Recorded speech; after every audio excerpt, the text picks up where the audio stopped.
محترم حضرات، بزرگوں، دینی اور ایمانی بھائیوں، ہم میں سے ہر شخص کے اوپر یہ فرض ہے اور واجب ہے کہ وہ دین کا اتنا علم حاصل کرے کہ جس سے اپنی زندگی کو اللہ کی شریعت کے مطابق گزار سکے۔ ہر شخص مکلف ہے۔ اللہ نے انسان کو پیدا فرمایا تو اس کے ساتھ اس کو ذمہ دار بھی بنایا کہ اللہ کی شریعت کو پابند رہے گا، اللہ کے حکم کا تابع رہے گا، اللہ کے فرمان اور اللہ کی بات کے مطابق زندگی گزارے گا۔ اسی کو امانت کہا جاتا ہے۔ اِنَّا عَرَضْنَا الْأَمَانَةَ عَلَى السَّمَاوَاتِ وَالْأَرْضِ وَالْجِبَالِ فَأَبَيْنَ أَن يَحْمِلْنَهَا وَأَشْفَقْنَ مِنْهَا وَحَمَلَهَا الْإِنسَانُ۔ یقیناً ہم نے امانت کو پیش کیا آسمانوں کے سامنے، زمینوں کے سامنے اور پہاڑوں کے سامنے، لیکن ان سب نے اس امانت کو اٹھانے سے انکار کر دیا۔ البتہ انسان نے اس امانت کو اٹھا لیا۔ اللہ کی ساری مخلوقات میں انسان وہ مخلوق تھا کہ جس نے اس امانت کو اٹھایا جس کو اللہ نے بڑی بڑی مخلوقات کے سامنے پیش کیا تھا۔ اس امانت کا مطلب یہی ہے کہ ہم اللہ کے دین اور اللہ کی شریعت کے مطابق زندگی از خود گزاریں گے۔ ہمارے پاس چوائس ہوگی، ہمارے پاس آزادی ہوگی، ہمارے پاس اختیار کرنے یا نہ کرنے کا حق ہوگا، لیکن اللہ کی شریعت کی ذمہ داری ہم کو دی جائے گی، اس کی پابندی کا حکم ہم کو دیا جائے گا، ہم اس کے مطابق خود چل کر دکھائیں گے۔ تو یہ ذمہ داری انسان نے لی۔ اب یہ بات ضروری ہو گئی کہ اگر انسان اس امانت کو اٹھا رہا ہے، انسان اگر اس ذمہ داری کو لے رہا ہے، تو وہ جاننے کی کوشش کرے سب سے پہلے کہ امانت ہے کیا۔ مثال کے طور پر آپ کسی کمپنی میں، کسی فرم میں جاب کرتے ہیں، کسی دکان میں ملازمت کرتے ہیں، آپ کہیں پر جا کر کوئی کاروبار شروع کرتے ہیں یا کوئی جاب میں لگتے ہیں، سب سے پہلے نمبر پہ آپ کو کیا کرنا ہوتا ہے؟ اپنی جاب کی جو ڈیٹیلز ہیں، اپنی جو رسپانسبلٹی اور ڈیوٹی ہے، اس کو سمجھنا ہوتا ہے۔ میری ڈیوٹی کیا ہے، میری ذمہ داری کیا ہے، میرا رول کیا ہے۔ اگر آپ اس کو سمجھیں گے تبھی آپ اس کے مطابق کر سکیں گے۔ لیکن اگر آپ رول ہی نہیں جانتے، اپنی ڈیوٹی ہی نہیں جانتے، آپ کو اس کمپنی میں رہ کر کرنا کیا ہے یہی آپ کو معلوم نہیں ہے، تو پھر آپ جاب کمپلیٹ نہیں کر سکتے اور اس جگہ فٹ نہیں ہو سکتے جہاں لا کر آپ کو رکھا گیا ہے۔ ایسے ہی ہماری زندگی کا معاملہ ہے۔ ہماری زندگی جو ہمیں اللہ نے دی ہے اور دنیا میں ہم کو بھیجا ہے، ہم کو عقل دی ہے، سمجھ دی ہے، بالغ بنا کر ہم کو ذمہ داری دی ہے، امانت سونپی ہے، سب سے پہلے اس کو سمجھنا ہے کہ میرا رول کیا ہے، اللہ کی شریعت کے مطابق چلنے کے لیے میری ذمہ داری کیا ہے، میری ڈیوٹی کیا ہے، میرا حق کیا ہے۔ اس کو سمجھ کر اگر آدمی قدم بڑھائے گا تبھی وہ اللہ رب العزت کے بتائے ہوئے طریقے کے مطابق چل پائے گا۔ اسی بات کو اللہ کے نبی صلی اللہ علیہ وسلم نے ایک حدیث میں یوں بیان فرمایا، طلب العلم فریضۃ علی کل مسلم۔ علم کو حاصل کرنا، علم کو سیکھنا ہر مسلمان کے اوپر فرض ہے۔ جو بھی اسلام لایا ہے، جس نے اللہ کو اپنا رب مان لیا ہے، جس نے محمد صلی اللہ علیہ وسلم کو نبی مان لیا ہے، اب اس کے اوپر یہ اوبلیگیشن ہے، اب یہ اس کی بنیادی ذمہ داری ہے کہ وہ علم کو حاصل کرے۔ یہ علم کیا ہے؟ ایک علم وہ ہے کہ جس کے ذریعے ہم اپنی دنیا بہتر بناتے ہیں، ایک علم وہ ہے کہ جس کے ذریعے ہم انسانوں کو دنیا میں زندگی گزارنے کے لیے سہولیات دیتے ہیں، علم وہ ہے کہ جس کے ذریعے ہم کائنات کی چیزوں کو پہچانتے ہیں، جانتے ہیں، علم وہ ہے کہ جس کے ذریعے سے ہم دنیا کے اندر اپنی جو ضرورتیں ہیں ان کو پورا کرنے کے لیے اصول، پرنسپلز، میتھڈولوجیز کو سمجھتے ہیں۔ یہ ساری چیزیں علم ہے، جس میں آج کے زمانے میں جتنی برانچز ہو گئی ہیں، سائنسز کی یا آرٹس کی، وہ سب کی سب اسی علوم و فنون کا حصہ ہیں، لیکن ایک علم وہ ہے کہ جس کے ذریعے سے ہمیں اپنے مقصد زندگی کو پہچاننا ہے، جس کے ذریعے سے ہمیں امانت کو سمجھنا ہے، جس کے ذریعے سے ہمیں مرنے کے بعد کی زندگی کے بارے میں کیا کچھ ہماری رہنمائیاں دی گئی ہیں اس کو جاننے کی کوشش کرنا ہے، جس کے ذریعے سے ہمیں کیا اللہ کی شریعت کے مطابق چلنے کے اصول فراہم کیے گئے ہیں اس کو سمجھنا ہے، کیا فرض ہے، کیا واجب ہے، کیا ذمہ داری ہے، کیا عبادت ہے اور کیا حرام ہے، کیا حلال ہے، ان سب کو جاننا بھی علم ہے۔ اب کوئی بھی آدمی دنیا کے سارے علوم تو نہیں جان سکتا ہے، کیونکہ علوم کی اتنی برانچز ہیں، علوم کی اتنی قسمیں ہیں اور اتنا زیادہ علم پھیل چکا ہے کہ کوئی آدمی سارے علم کو تو سمیٹ نہیں سکتا ہے، پورا علم ایک آدمی میں تو جمع نہیں ہو سکتا ہے۔ اور قرآن میں بھی جو حقیقت بیان کی گئی حضرت یوسف علیہ السلام کے قصے میں، وَفَوْقَ كُلِّ ذِي عِلْمٍ عَلِيمٍ، ہر علم والے کے اوپر ایک علم والا ہے، اور سارے دنیا بھر کے ہی کیا پوری مخلوقات کے علم کے اوپر خالق کا علم ہے۔ تو علم کے اندر لیولز ہوتے ہیں، انسان جتنا بڑھتا جاتا ہے سیکھتا جاتا ہے، یہ حقیقی بات ہے، لیکن وہ علم کہ جس کے ذریعے سے آپ اپنی زندگی صحیح کر سکیں، اس حد تک علم تو آپ کو حاصل ہی کرنا پڑتا ہے۔ مثال کے طور پر دنیا میں ہمارے لیے کون سی چیز فائدہ مند ہے، کون سی چیز نقصان دہ، کیا میری ضرورت کی چیز ہے اور کیا میرے نقصان کی چیز ہے، مجھے کھانا چاہیے تو کون سا کھانا میرے لیے مفید ہے اور کون سا کھانا میرے لیے نقصان دہ ہے، مجھے اگر کسی بھی فیلڈ میں کچھ کام کرنا ہے تو اس فیلڈ کے اندر کیا ضروری چیزیں ہیں، کاروبار کرنا ہے تو کون سا کاروبار کرنا ہے، مارکیٹ کہاں ہے، سامان کہاں سے لینا ہے، کیسے بیچنا ہے، یہ ساری نالج ضروری ہوتی ہے تاکہ آپ اس کام کو کر سکیں۔ جو بھی پروفیشن آپ استعمال کر رہے ہیں، جو بھی پروفیشن میں آپ لگ رہے ہیں، جس کام سے بھی آپ وابستہ ہیں، اس کی بنیادی معلومات تو آپ کے پاس ہونی ہی چاہیے، تبھی آپ آگے بڑھ سکیں گے۔ تو ہر فیلڈ کی ہر معلومات آپ نہیں جمع کر سکتے، لیکن اپنی فیلڈ کی، جس کے ذریعے سے آپ کا پروفیشن جڑا ہوا ہے، جس کے ذریعے سے آپ کی روزی روٹی جڑی ہوئی ہے، جس کے ذریعے سے آپ کی زندگی کی بنیادی ضرورتیں پوری ہوتی ہیں، ان کے اندر آپ کو ضرورت کے وقت ٹھیک ٹھاک نالج چاہیے تاکہ آپ سروائیو کر سکیں، تاکہ آپ آگے بڑھ سکیں۔ اس میں تو کسی کو ڈاؤٹ نہیں ہے، ہر آدمی اس کو مانتا ہے۔ سیم اسی طرح آپ کی زندگی کے اندر جو اسٹیجز آتے ہیں، آپ کی زندگی کے اندر جو کام اور معاملات آپ سے جڑے ہوئے ہوتے ہیں، اس کی دینی معلومات حاصل کرنا آپ کے اوپر فرض ہے۔ ضروری نہیں ہے کوئی بھی آدمی پورے دین کا مکمل علم ہر پہلو سے جمع نہیں کر سکتا ہے۔ ایک سمندر ہے، قرآن ایک سمندر ہے، ہر آدمی پورے قرآن کو ڈیپلی سمجھ جائے اور اس کے سارے معانی کو ہضم کر جائے اور شریعت کے اندر جو احکامات جس چیز کے بارے میں دیے گئے ہیں سب کو پورا سمجھ لیں، ایسا پاسبل نہیں ہے۔ وہ بہت بڑا سبجیکٹ ہے اور اس کے اندر بہت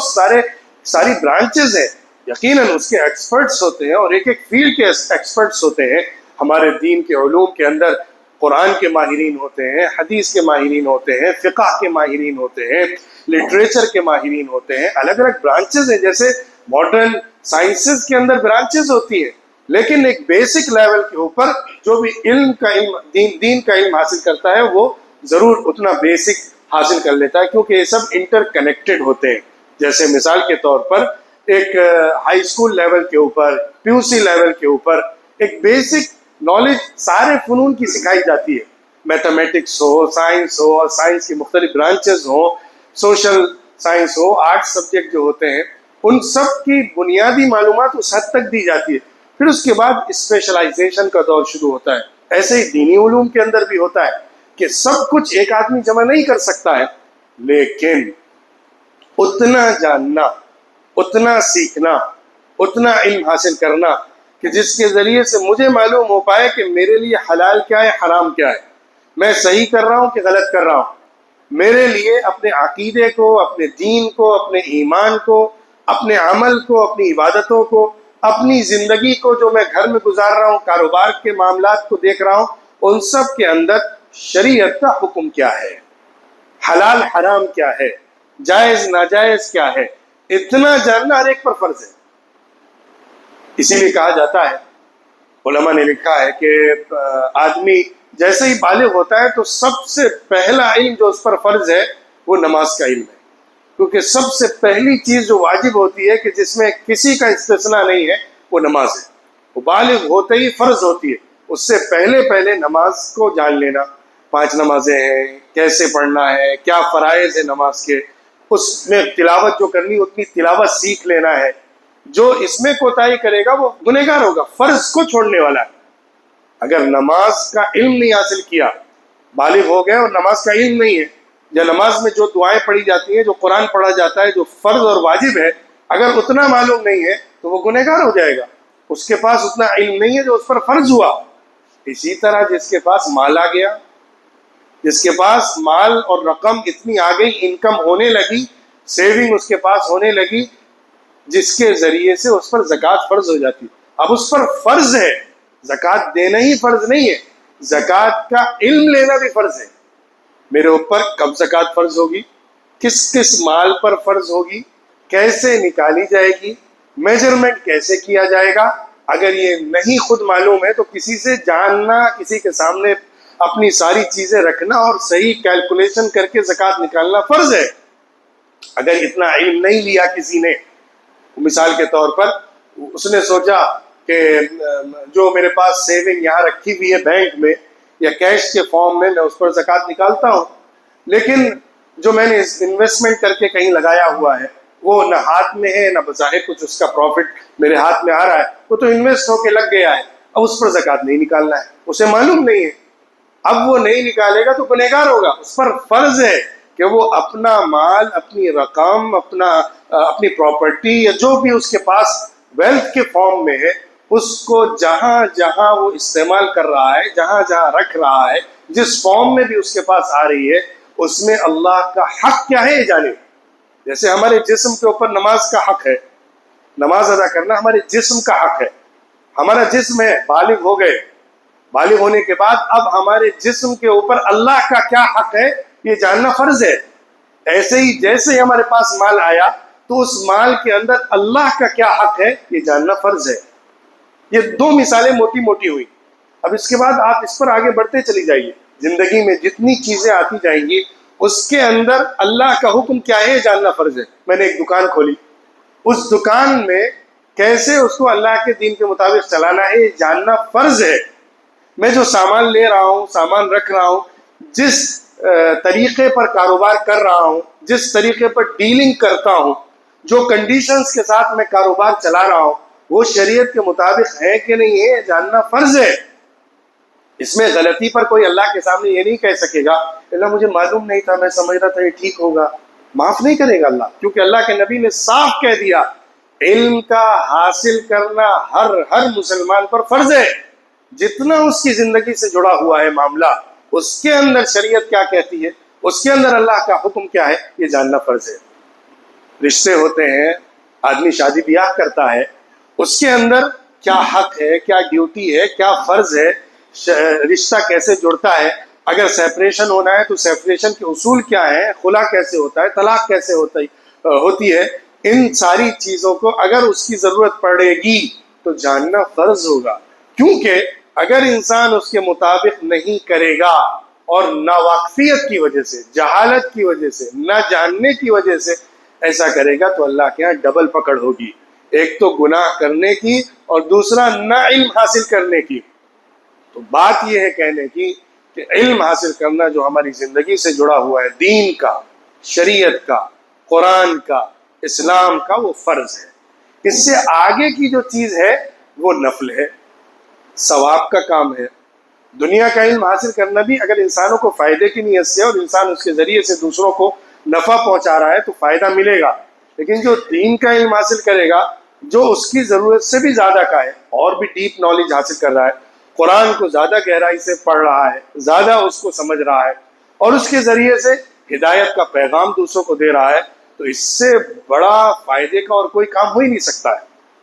تو اس سفر میں، علم کے اس راستے میں جو جتنا آگے بڑھتا جائے گا وہ اپنی زندگی کو بھی زیادہ سے زیادہ پرفیکشن کی طرف لائے گا اور ساتھ ہی ساتھ دوسروں کے لیے نفع بخش اور فائدہ مند انسان بنے گا۔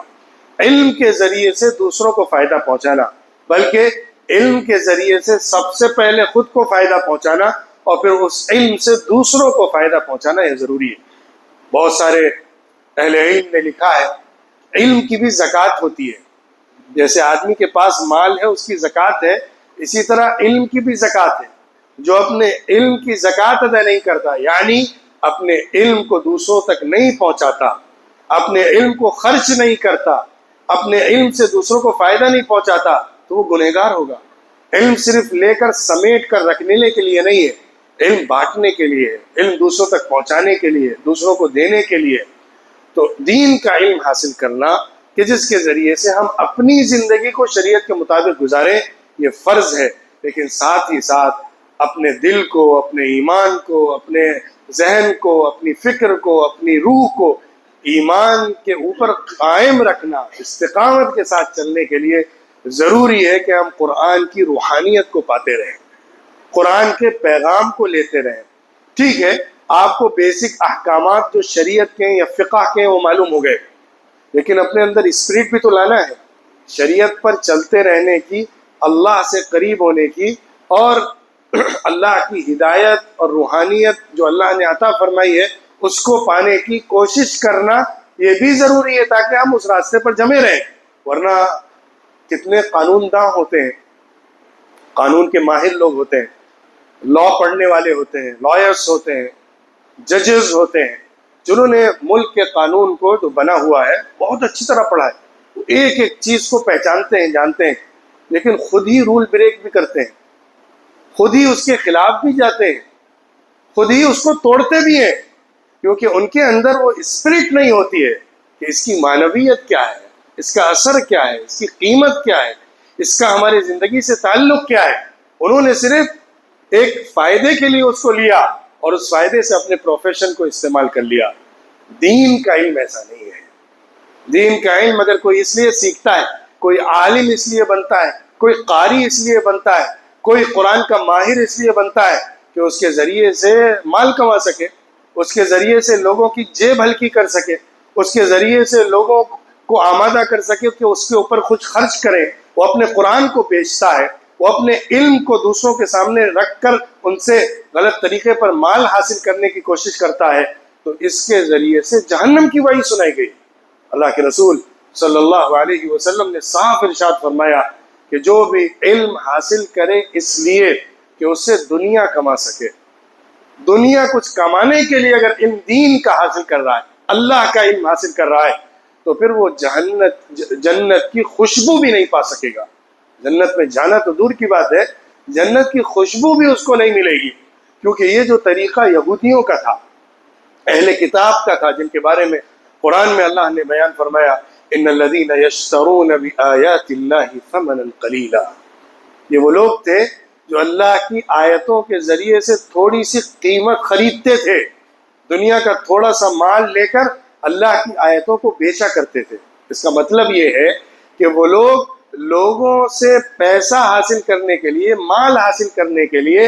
اللہ کے حکم کو ان کی من مرضی کے مطابق ڈھال دیتے تھے۔ جہاں فائدہ ملنا ہے، جہاں سے دنیا ملنی ہے، وہاں شریعت بدل دیتے ہیں، اللہ کے حکم کو چینج کر دیتے ہیں، قرآن کو بدل کر رکھ دیتے ہیں۔ یہ مراد ہے اللہ کے دین کے ذریعے سے دنیا کمانے کی۔ اس کا مطلب یہ نہیں ہے کہ امام کو تنخواہ نہ دی جائے، عالم کو جو قرآن پڑھانے والا حافظ ہے اس کو کچھ تنخواہ نہ دی جائے کیونکہ وہ قرآن پڑھا کر مال لے رہا ہے، یہ مطلب نہیں ہے، کیونکہ حدیثوں میں اس کا بھی بیان آیا ہے کہ جو آدمی دوسرے کو سکھاتا ہے، کچھ علم دیتا ہے، اپنا وقت لگاتا ہے اور کوئی دینی تقاضے کو پورا کرنے کے لیے وقف ہوتا ہے، تو اس کے لیے اس کی ضرورت پورا کرنے کے لیے اس کو سیلری دینا، اس کے اعتبار سے اس کو معاوضہ دینا، یہ جائز ہے اور اس کے بارے میں حدیثوں میں ثبوت ملتا ہے۔ بات یہ ہے کہ مادی فائدے کے لیے، دنیاوی فائدے کے لیے، لوگوں سے کچھ نکالنے کے لیے شریعت کو اپنی من مرضی چلانا، شریعت کو اپنے مطابق ڈھال دینا۔ اللہ کا حکم کچھ کہتا ہے لیکن مادی فائدہ، دنیاوی فائدہ کچھ اور چیز میں ہے، تو اس کو ویسا ڈھال کر پیش کر دیا جائے۔ یا اللہ کے دین کو سیکھنے کا ہی انٹینشن مال کمانا ہے. مجھے جاب چاہیے، مجھے کچھ لوگوں کو کچھ سکھا کر، لوگوں کے سامنے کچھ باتیں کر کے مجھے کچھ دنیا حاصل کرنی ہے، اس مقصد سے ہی قرآن پڑھ رہا ہے. اس کے قرآن پڑھنے کا، قرآن سیکھنے کا، قرآن کے میننگ کو حاصل کرنے کا، ترجمہ اور تفسیر پڑھنے کا انٹینشن یہی ہے کہ مجھے دوسروں سے کمانا ہے اس راستے سے. یہ بھی گنہگار ہے، کیونکہ دین سیکھنے کا مقصد نہیں ہو سکتا. وہ تو انسان اپنی ضرورت کے مطابق دنیا میں رہنے کے لیے جو وقت دیتا ہے کسی چیز میں، اس وقت کے بدلے میں کچھ معاوضہ لے سکتا ہے، لیکن اس دین کا بدلہ نہیں ہے، وہ اس دین کا معاوضہ نہیں ہے. امام کو جو امامت کی تنخواہ دی جاتی ہے، وہ اس کو نماز کا بدل نہیں دیا جاتا ہے، نماز کا معاوضہ نہیں دیا جاتا ہے، وہ اس کو وقت کا معاوضہ دیا جاتا ہے، کیونکہ وہ پابند ہے اپنے اس وقت میں مسجد میں آ کر اسی جگہ نماز پڑھنے کا، اس لیے اس کو معاوضہ اس کے بدلے میں دیا جاتا ہے. نماز کا معاوضہ نہیں ہے، وہ نماز یہاں نہیں پڑھے گا تو دوسری جگہ اس پر فرض ہے، اس کو پڑھنا ہی پڑھنا ہے. قرآن سکھانے والا جو حافظ ہے، وہ قرآن جو پڑھا رہا ہے، سکھا رہا ہے، وہ قرآن کا معاوضہ نہیں ہے، وہ اس کی ذمہ داری کا معاوضہ ہے، اس کے وقت کا معاوضہ ہے، اس کی پابندی کا معاوضہ ہے. اس کو دوسرے کے لیے اس وقت میں کچھ اپنی صلاحیت، اپنی طاقت، اپنا وقت دینے کا معاوضہ ہے جو اس کا حق ہے. لیکن دین کا اگر انٹینشن ہی حاصل کرنے کا یہ بنا لیا جائے کہ اس سے مجھے دنیا چاہیے، تو پھر انسان کو وہ دین فائدہ نہیں پہنچاتا ہے، بلکہ وہ آگے چل کر نقصان پہنچانے والا بن جاتا ہے. لیکن ایک اور بات بھی اس میں یاد کرنے کی ہے، سمجھنے کی ہے، کہ ایسا نہیں ہے کہ نیت ہمیشہ شروع سے ہی صحیح رہے، بلکہ بعض علماء نے لکھا ہے کہ ہم جب دین کے راستے پر آتے ہیں تو ضروری نہیں ہوتا کہ ہماری نیت شروع سے ہی درست ہو، بلکہ دین خود اگر سچائی سے حاصل کیا جا رہا ہے تو ہماری نیت ٹھیک کر دیتا ہے. اگر ہم نے اس حدیث کو پڑھا، ہم نے دین کو حاصل کرنے میں قرآن کی آیتوں کو پڑھا، اللہ ڈرا رہا ہے جو دین سے دنیا کو کما رہے ہیں، اللہ ڈرا رہا ہے جو دین کو بیچ کر اللہ کے حکم کو بدل بدل کے دوسروں سے فائدہ حاصل کرتے ہیں، اللہ دکھا رہا ہے، بتا رہا ہے لوگوں کے، مالداروں کے اور عزت والوں کے، کرسی والوں کے خیال میں اللہ کے دین میں کچھ چینجز کرنے کا کیا بدلہ ہے، کیا سزا ہے، اس کا کیا عذاب ہے. اللہ اس کو بتائے گا تو انسان جب اس کو پڑھے گا تو خود ٹھیک ہوگا، اگر وہ سچے دل سے قرآن کی طرف آیا ہے. بہرحال خلاصہ یہ ہے ان ساری باتوں کا جو میں نے شروع سے اب تک کہی ہے، کہ اللہ کے دین کو اتنا سیکھنا جتنا ہماری زندگی سے متعلق ہے، فرض ہے، اس سے زیادہ براہ راست قرآن کو سیکھنے کی کوشش کرنا اپنے آپ کو دین پر قائم رکھنے کے لیے اور اللہ کے ذریعے سے روحانیت لینے کے لیے ضروری ہے. ہاں، ہمارے پاس وقت کتنا ہے، فراغت کتنی ہے، مواقع کتنے ہیں، اور اس کے لیے لوگ کتنے مہیا ہیں، یہ دیکھ کر ہمیں ضرور بھی ضرور فکر کے ساتھ دین سیکھنے کی کوشش کرنی چاہیے. ہمارا کاروبار ایسا ہے کہ ہمیں اس میں بہت زیادہ وقت دینا پڑتا ہے،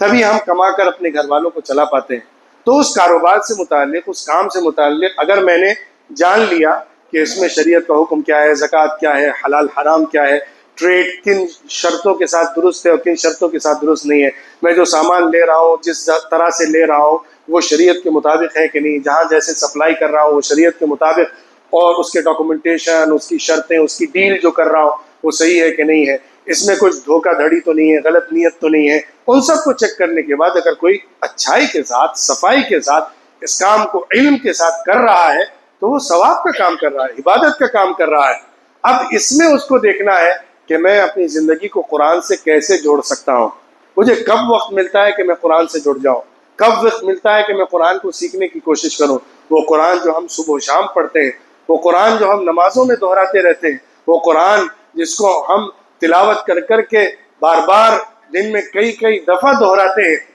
ہم اس کو کتنا سمجھتے ہیں، ہم اس کو کتنا جانتے ہیں. اللہ کے نبی صلی اللہ علیہ وسلم نے جو ہمیں اخلاق سکھائے ہیں، جو ہمیں تعلیمات دی ہیں، جو ویلیوز دی ہیں، ہم نے اس کو کتنا سیکھا ہے، کتنا جانا ہے، کتنا سمجھا ہے. اس کا جذبہ تو ہونا چاہیے. اگر یہ جذبہ ہی نہیں ہے، ٹھیک ہے میں نے تھوڑا قرآن پڑھنا سیکھ لیا ہے، نماز پڑھنی آتی ہے، اور مولوی صاحب سے پوچھ کے کچھ زکوٰۃ جو واجب ہوتی ہے نکال دیتا ہوں، اور شادی بیاہ کسی امام صاحب کو بلا کے پڑھوا لیتا ہوں، اور باقی میت ہو جائے تو اس کو کفن وفن کیسے دینا ہے، کچھ لوگ ہوتے ہیں آ کر دے دیا کرتے ہیں، کر دیا کرتے ہیں، ہمارا کام چل رہا ہے، ٹھیک ہے، دین کے مطابق زندگی گزر رہی ہے نا، کیا پریشانی ہے؟ میرے بھائیوں، یہ دین صرف نہیں ہے، دین کا مطلب آپ براہ راست اللہ سے جڑیں، آپ اللہ کے پیغام کو سمجھیں، اللہ نے جو آپ سے خطاب کیا ہے، اللہ نے جو آپ سے باتیں کی ہیں، اس کو جاننے کی کوشش کریں، کس قدر محرومی کی بات ہے، کس قدر ناسپاسی کی بات ہے، کس قدر بے توجہی کی بات ہے کہ اللہ رب العزت نے ہمارے لیے، ہمارے فائدے کے لیے، ہماری آخرت کے لیے، ہمارے دین کے لیے قرآن پاک اتارا ہے، قرآن نازل فرمایا ہے، اور اس قرآن میں ہمیں عظیم الشان رہنمائیاں دی ہیں۔ تم کیسے رہو، کیسی زندگی ہو، تمہارا ایمان کیسے مضبوط ہو، تمہارا اللہ سے کنیکشن کیسے بلڈ ہو، تمہاری سماجی زندگی کیسی ہو، تم حق پر کیسے قائم رہو، تم باطل کا مقابلہ کیسے کرو، حق کو کیسے پہچانو، کون سے اخلاق اختیار کرو، کن ذمہ داریوں اور ڈیوٹیز اور رسپانسبلٹیز کو سنبھال کر زندگی گزارو، یہ ساری باتیں اللہ رب العزت ہم کو سنا رہا ہے، بتا رہا ہے، سکھا رہا ہے۔ ہم ہیں کہ قاضی نہیں ڈرتے، ہم ہیں کہ اپنے دل کو کھولنے پر تیار نہیں ہے۔ قرآن سیکھنے کی کوشش کرنا، قرآن کی زبان سیکھنے کی کوشش کرنا، زبان اگر اتنی نہ بھی آ سکے تو قرآن کے اندر جو باتیں کہی گئی ہیں، قرآن کے جو سبجیکٹس ہیں، قرآن کے جو ٹاپکس ہیں، قرآن کی جو بنیادی تعلیمات ہیں، اس کو حاصل کرنے کی کوشش کی جائے۔ لیکن ان سب کے ساتھ ایک ٹیم ایسی ضرور بھی ضرور ہو جو دین کی اسپیشلسٹ ہو۔ جیسے اگر کسی سماج میں ڈاکٹرز نہ ہو تو اس سماج کی بنیادی ضرورت پوری نہیں ہوگی، کسی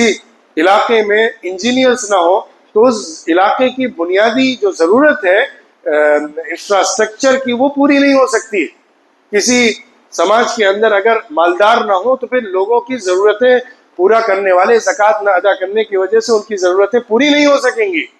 یہ بیلنس جو ہوتا ہے وہ بیلنس قائم رکھنا ضروری ہے۔ اسی طرح اگر دین کے ماہر نہیں ہیں، قرآن کے ماہر نہیں ہیں، اللہ کی شریعت کے ماہر نہیں ہیں، حلال و حرام کو سمجھنے اور بتانے والے نہیں ہیں، اللہ کا راستہ دکھانے والے نہیں ہیں، اللہ کی طرف لے کر جانے والے نہیں ہیں، مسجدوں کو آباد کرانے والے نہیں ہیں، اللہ کے دین سے واقف کرانے والے نہیں ہیں، شریعت کا علم دینے والے نہیں ہیں، اگر ایسا سماج، ایسا علاقہ محروم ہے اس چیز سے تو وہ بدترین محرومی ہے۔ جو ڈاکٹرز کے ذریعے، ڈاکٹر کے نہ ہونے یا انجینئرز کے نہ ہونے یا دوسری فیلڈز کے ایکسپرٹس کے نہ ہونے سے محرومی ہو سکتی ہے، اس سے کہیں بڑھ کر محرومی یہ ہوگی۔ لہٰذا کچھ ایسے لوگ تیار کیے جائیں، کچھ ایسے علماء تیار کیے جائیں، قرآن کے ماہرین تیار کیے جائیں، عربی زبان کے ایکسپرٹس تیار کیے جائیں، جو دین کو اس کے اوریجن سے، اس کے سورس سے، اس کے بیس سے سمجھ سکتے ہوں اور لوگوں کو سمجھا سکتے ہوں۔ ہمیں اس کی کوشش کرنی ہے، علم حاصل کرنے کی فکر کرنی ہے۔ علم کے لیے نہ عمر کی کوئی قید ہے، نہ زندگی کے کسی اسٹیج میں اس کے لیے سٹاپ ہے۔ آپ جس عمر کے بھی ہوں، آپ جتنے چھوٹے ہوں یا جتنے بڑے ہوں، علم حاصل کرنے کا دروازہ ہمیشہ کھلا رہتا ہے۔ ہمارے سامنے نمونے ہیں صحابہ کرام کے۔ حضور اکرم صلی اللہ علیہ وسلم جب دین لے کر آئے تھے تو صحابہ میں کتنے بڑے بڑے عمر کے لوگ تھے، 60 سال کے، 80 سال کے لوگ تھے، لیکن انہوں نے علم کے لیے اپنی زندگی وقف کر دی، اسی میں لگے رہے، علم حاصل کیا، یہاں تک کہ وہ علم کے امام بن گئے، حالانکہ وہ بوڑھے تھے جس وقت انہوں نے علم کو سیکھنا شروع کیا تھا۔ تو آپ قرآن کو سیکھنے کے لیے، قرآن کی زبان کو، عربی زبان کو سیکھنے کے لیے، شریعت کو جاننے کے لیے، حدیثیں پڑھنے کے لیے آپ کسی عمر کو اپنا بیریئر نہ بنائیں۔ جب موقع ملے، جہاں موقع ملے، آپ کو قرآن سیکھنے کا، عربی سیکھنے کا، دین سیکھنے کا، اگر آپ کا وقت اس کی اجازت دیتا ہے تو ضرور بھی ضرور اس میں شامل ہو جائیے۔ وہ صرف آپ کی زندگی کو ہی روشن نہیں کرے گا بلکہ آپ کے ذریعے سے آپ کے پورے خاندان پر اس کا اثر پڑے گا، اور پوری سوسائٹی اور پورا سماج اس نور سے فائدہ اٹھائے گا جو آپ حاصل کریں گے۔ اللہ رب العزت ہم سب کو علم دین حاصل کرنے والا اور علم کو صحیح طور پر اختیار کر کے اس کے ذریعے فائدہ اٹھانے والا اور دوسروں کو فائدہ پہنچانے والا بنائے، اور ہماری زندگی کو، ہمارے علم کو قرآن سے وابستہ کر دے۔ قرآن کی نورانیت ہم سب کو عطا فرمائے۔ وآخر دعوانا ان الحمد للہ رب العالمین۔ الحمد للہ۔